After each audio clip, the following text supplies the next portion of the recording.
కూడి వచ్చిన పరిశుద్ధులైన మీరందరికీ దేవుని పేరిట నా వందనాలు, కృతజ్ఞతలు తెలియజేసుకుంటూ వస్తున్నాను.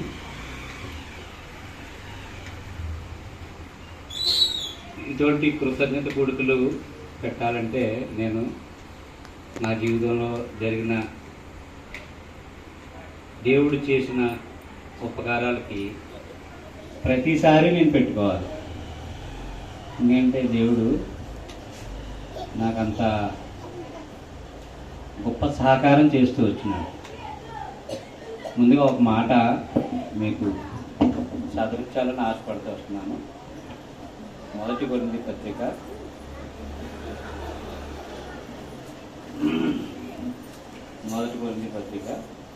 2వ అధ్యాయము 9వ వాక్యం అందరూ చదవండి దయచేసి.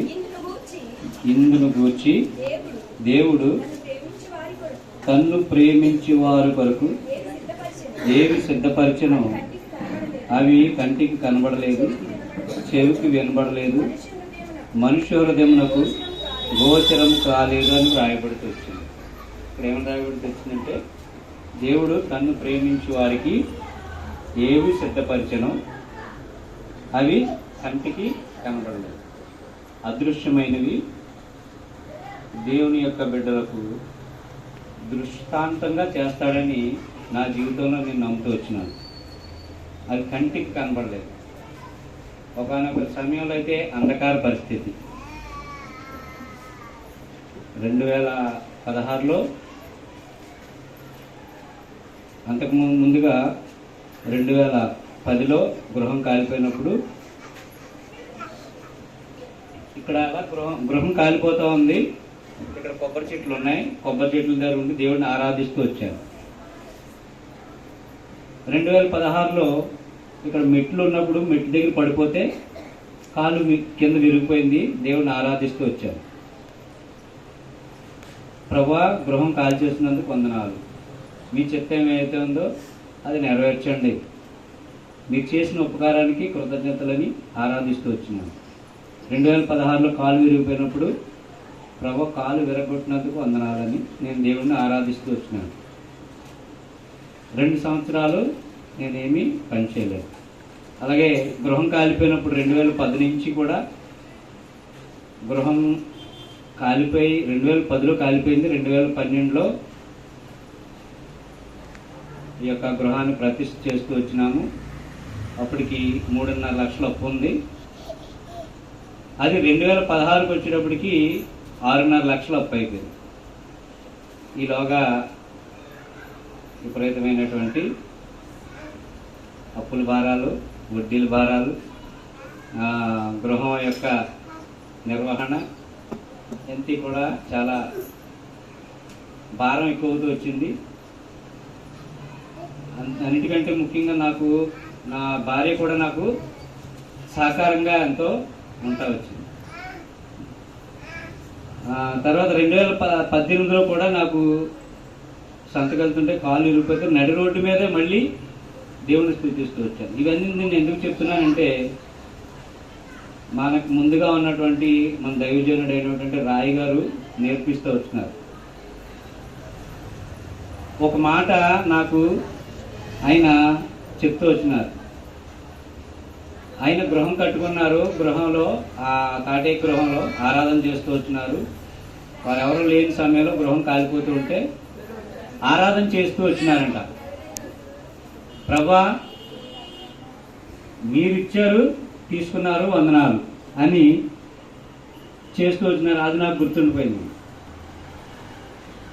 ఏ పరిస్థితుల్లో అయినా సరే కృతజ్ఞతాస్తుతులు చెల్లించాలని మొదటి దశలోని ప్రత్యేక పత్రికలో రాయబడుతూ వచ్చింది. 14వ అధ్యాయంలో 5వ అధ్యాయం 14వ వాక్యంలో ప్రతి విషయమునందును కృతజ్ఞతాస్తుతులు చెల్లించుడి, ఇలాగు చేయుట యేసుక్రీస్తు ప్రభువునందు దేవుని చిత్తమని రాయబడుతూ వచ్చింది. అంటే మనం ఎక్కువగా మనకు మేలు చేసినప్పుడే దేవుడు నాకెంతో ఉపకారం చేస్తూ వచ్చినాడు, తర్వాత నాకెంతో మేలు చేస్తూ వచ్చినాడు, అందుని బట్టి దేవుడికి నేను కృతజ్ఞత తెలియజేసుకుంటున్నానని ఎంతోమంది అనుకుంటూ ఉంటాం. కానీ మనకు వచ్చినటువంటి శ్రమలను బట్టి కూడా దేవుడిని ఆరాధించడం అనేది చాలా అరుదుగా దేవుడు ఏర్పాటు చేసినటువంటి బిడ్డల మధ్య జరుగుతూ ఉంటుందండి. నేను ఈ విషయాలన్నీ కూడా రాయ్ గారు చెప్పినప్పుడు నేర్చుకుంటూ వచ్చినాను. ఆ విధంగానే నేను నా యొక్క ప్రతికూల పరిస్థితిలోని కూడా దేవుణ్ణి స్తుతిస్తూ వచ్చినాను, దేవుణ్ణి ఘనపరుస్తూ వచ్చినాను. అలా చేయడం ద్వారా నా వివాహం విషయంలో కూడా దేవుడు ప్రణాళికబద్ధంగానే జరుగుతూ వచ్చింది. దేవుని చిత్తం అయింది. ఎందుకంటే అది మనం ఎవరో నేనైతే కాదనలేను. అయ్యే దేవుడు నా పట్ల అన్ని మేలు చేస్తూ వస్తున్నాడు. నాకు బిడ్డలను అనుగ్రహిస్తూ వచ్చినాడు. బిడ్డలు కూడా చిన్ననాటి నుంచి కూడా దేవుని యొక్క సన్నిధిలో పెరుగుతూ వచ్చారు, వీడియోస్లో పెరుగుతూ వచ్చినారు. దేవుని యందు భయభక్తులు కలిగినటువంటి వారు ఉన్నారు. ఇద్దరు బాప్తిస్మాలు పొందినారు. ఎక్కడ బిడ్డలిద్దరూ కూడా మా తల్లిదండ్రులకు కానీ లేదా అన్నయ్యకు కానీ ఎవరికి కూడా ఎదురు సమాధానం చెప్పేటటువంటి వారు కాదు. ఎందుకంటే వారు చిన్ననాటి నుంచి కూడా బిడ్డలను కూడా ఆ విధంగా పెంచుతూ వచ్చినారు. ఈ విధంగా నాకు బిడ్డల విషయంలో కానీ, శ్రమల విషయంలో కానీ, ఇబ్బందుల విషయంలో కానీ, యాక్సిడెంట్ విషయంలో కానీ, గృహం కాలిపోయినప్పుడు విషయంలో కానీ నాకు ఎన్నో ఎన్నో ఎన్నో ఉపకారాలు చేస్తూ వస్తున్నాడు. ఈ ఉపకారాలు బట్టి నేను ఎన్ని కూడుకులు పెట్టుకున్నా కానీ తక్కువే. అన్నిటికంటే ముఖ్యంగా ఆ దేవాది దేవుడైన యేసుక్రీస్తు ప్రభుల వారు ఈ లోకానికి వచ్చి నా కొరకు చనిపోయాడని, నా కొరకు సమాధి చేయబడ్డాడని, నా కొరకు ప్రాణం పెట్టాడని సత్యాన్ని గ్రహించుకునేటటువంటి గొప్ప భాగ్యం దేవుడు నాకు అనుగ్రహిస్తూ వచ్చినాడు. గొప్ప రక్షణ జీవితాన్ని నాకు అనుగ్రహిస్తూ వచ్చినాడు. అందుని బట్టి ఎంత కృతజ్ఞతలు కూడుకుని పెట్టుకున్నా కానీ తక్కువే. ముఖ్యంగా ఈ కూడుకు పెట్టుకోవడానికి కారణం ఏంటంటే మా 2018లో నాకు యాక్సిడెంట్ అయిపోయినప్పుడు ఇంకా నేను నడవలేను. 2 సార్లు యాక్సిడెంట్ అయిపోయింది. అసలే పోలియో కాదు, నేను నడవలేను, తిరగలేను, వ్యాపారం చేయలేను, పని పాటలు చేయలేను. ఎదిగొచ్చినటువంటి నా బిడ్డ వివాహం జరగాలి అని చాలా బాధపడుతూ వచ్చినాను. దేవుడి దగ్గర మొరపెడుతూ వచ్చాను, దేవుడి దగ్గర అడుగుతూ వచ్చాను. ప్రభా, ఏంటి ప్రభా, నీ చిత్తం ఏదైతే ఉందో అది నెరవేర్చండి. నేనేమైనా అవిధేయతగా ఉన్నానా, పొరపాటుగా ఉన్నానా, నేను నా యొక్క విశ్వాస జీవితంలో ఏమైనా పొరపాట్లు చేస్తే కనికరించండి ప్రభా. నా బిడ్డ వివాహం చేయాలని చేయగలనా, చేయలేనా, అసలు లేచి నేను పని చేసుకోగలనా, పని చేసుకోలేనా అని దేవుడి దగ్గర మొరపెడుతూ వస్తే దేవుడు గొప్పగా 6 నెలలకి మళ్ళీ లేవనెత్తి వచ్చినాడు. లేవనెత్తిది మళ్ళీ అంతకుముందు చేసినటువంటి బట్టల వ్యాపారాన్ని కాదని క్యాటరింగ్ చేసుకోవడానికి దేవుడు ద్వారం తెరుస్తూ వచ్చినాడు. దేవుడు చిత్తం అని నేను అనుకుంటూ వస్తున్నాను. దేవుడు ఎంతో సహాయం చేస్తూ వచ్చాడు. ఎందుకంటే క్యాటరింగ్ విషయంలో దేవుడు అద్భుతంగా నాకు ఏ నెల కానేలా ఆనాడు ఇశ్రాయేల్ ప్రజలకి మన్నా కురిపించినప్పుడు వారు ఎక్కువగా కూర్చుకుంటే మిగిలిపోలేదంట, తక్కువగా కూర్చుకున్నా కానీ కొదువు రాలేదంట. అలాగ దేవుడు నాకు ఏ నెల కానేల దేవుడు అనుగ్రహిస్తూ వచ్చినాడు. ఇదొక మేలండి. తర్వాత దేవుడు నన్ను లేవనెత్తు వచ్చినాడు. నా బిడ్డ వివాహంలో కూడా చాలా ఆశ్చర్యకార్యం చేస్తూ వచ్చినాడు. అసలు వివాహం చేస్తానని నేను అనుకోలేని పరిస్థితుల్లో మేము నా భార్య నేను ఒకటే ప్రార్థిస్తూ వచ్చినాం. దేవుడిని నమ్ముకున్నటువంటి కుటుంబం, దేవుని యందు భయభక్తులు కలిగినటువంటి కుటుంబం. తర్వాత దేవుని యందు బాప్తిస్మం పొందినటువంటి కుర్రాడు కావాలని మేము ప్రార్థిస్తూ వస్తే దేవుడు అట్రీతిగానే మా ప్రార్థనలు ఆలకించి తనకు తగినటువంటి జతను సిద్ధపరుస్తూ వచ్చినాడు. ఇది కూడా దేవుడు చేసినటువంటి ఒక మేలే, దేవుడు చేసినటువంటి ఉపకారమే. అందుని బట్టి దేవునికి వందనాలు. ఈ విధంగా ఈ నా బిడ్డ శ్వేత విషయంలో కూడా దేవుడు చేస్తూ వచ్చినాడు. అదేవిధంగా జాన్ విషయంలో కూడా దేవుడు కార్యం చేస్తూ వచ్చినాడు. తన చదువు విషయంలోనూ చిన్నప్పటి నుంచి కూడా బిడ్డ బ్రిలియంట్ గానే చదువుతూ వచ్చినాడు, ఎదుగుతూ వచ్చినాడు. దేవుడు ఎందుకు భద్రతలు కలిగి ఎదుగుతూ వచ్చినాడు. అదేవిధంగా ఫ్రీ సీటు అక్కడ కాకినాడ జేఎన్టీయూలో రావడానికి దేవుడు ద్వారం తెరుస్తూ వచ్చినాడు. ఇవన్నీ ఏంటంటే నేను నా శక్తికి మించి నేను ఫీజులు కట్టలేనని దేవుడు ఈ విధంగా కార్యం చేసి తన పట్ల దేవుడు ఫ్రీ సీట్ రాగలంటే దేవుడు సహాయపడుతూ వచ్చినాడు. 4 సంవత్సరాలు చదువులో నా బిడ్డకి తోడున్నాడు. తర్వాత చాలా మంది క్యాంపస్ ఇంటర్వ్యూలో సెలెక్ట్ అవ్వకుండా ఈనాటికి కూడా ఇంకా బీటెక్ చదువుతూ ఖాళీగా తిరుగుతున్నటువంటి వారు ఉన్నారు. నేను ఒకటే ప్రార్థన చేసి, ప్రభా చదివినటువంటి చదువు వృధా కాకుండా చేయండి. తను తీసుకున్నటువంటి గ్రూపుని బట్టి ఎంతో కొంచెం బాధపడుతూ వస్తున్నాడు. ప్రభా ఆ గ్రూప్ ద్వారానైనా తన యొక్క భవిష్యత్తును దీవించండి. వృధా కాకుండా చేయండి. ఎంతగానో ప్రార్థిస్తూ వచ్చాను. నేను నా భార్య కూడా ఎంతగానో ప్రార్థిస్తూ, తను కూడా ప్రతి శుక్రవారం ఉపవాసం ఉండి ప్రార్థన చేస్తూ ఉంటుంది కుటుంబం కోసం, అందరి కోసం. దేవుడు ఈ విధంగా నా యొక్క బిడ్డ జాన్ విషయంలో కూడా ఎంతో ఉపకారం చేస్తూ వచ్చినాడు. 2 జాబులు వచ్చినాయి. టీసీఎస్లో ఒక జాబు, తర్వాత టెక్ మహీంద్రాలో ఒక జాబు. టీసీఎస్లో అయితే 3rd ఇయర్ అయిపోయిన 4th ఇయర్కి ఎంటర్ అవగానే వచ్చిందండి. టెక్ మహీంద్రాలో ఎగ్జామ్స్ అయిపోయిన వెంటనే వచ్చింది. దేవుడు ఈ విధంగా తన గ్రూప్ని బట్టి దేవుడు ద్వారం తెరిచి జాబు కూడా అనుగ్రహిస్తూ వచ్చినాడు. ఈ విధంగా దేవుడు ఎంతో ఉపకారం చేస్తూ వచ్చినాడు, ఎంతో మేలు చేస్తూ వచ్చినాడు.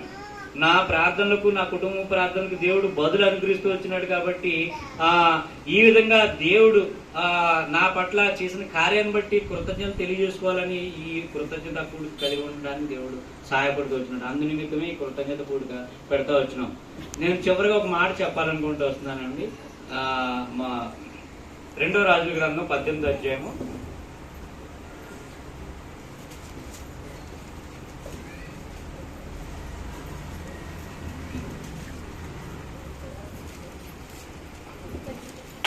6వ వాక్యము. అతడు 2వ రాజుల గ్రంథం 18వ అధ్యాయం 6వ వాక్యం అండి. అతడు యెహోవాతో హత్తుకొని ఆయనను వెంబడించుటలో వెనుక తీయక ఆయన మోషేకు ఆజ్ఞాపించిన ఆజ్ఞలన్నింటినీ గైకొనుచుండెను. కావున యెహోవా అతనికి తోడుగా ఉండెను. తాను వెళ్ళిన చోటనెల్లా అతడు జయం పొందెను. అతడు చాలమ్మా ఇక్కడ ఏమని రాయబడుతూ వచ్చిందంటే, హిజ్కియా యొక్క జీవితంలో జరిగినటువంటి సంఘటనని జ్ఞాపకం చేస్తూ వచ్చినాడు. అతను ఏం చేస్తూ వచ్చినంటే, అతడు యెహోవాను హత్తుకొని ఆయనను వెంబడించుటలో వెనుక తీయలేదట.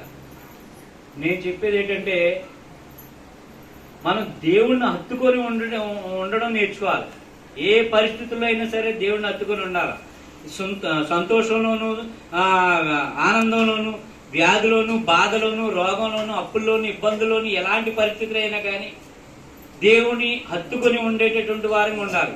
అలా హత్తుకొని ఉంటే ఏం చేస్తూ వచ్చినాడండి, విజయాన్ని ఇచ్చేటటువంటి దేవుడు అంటాడు.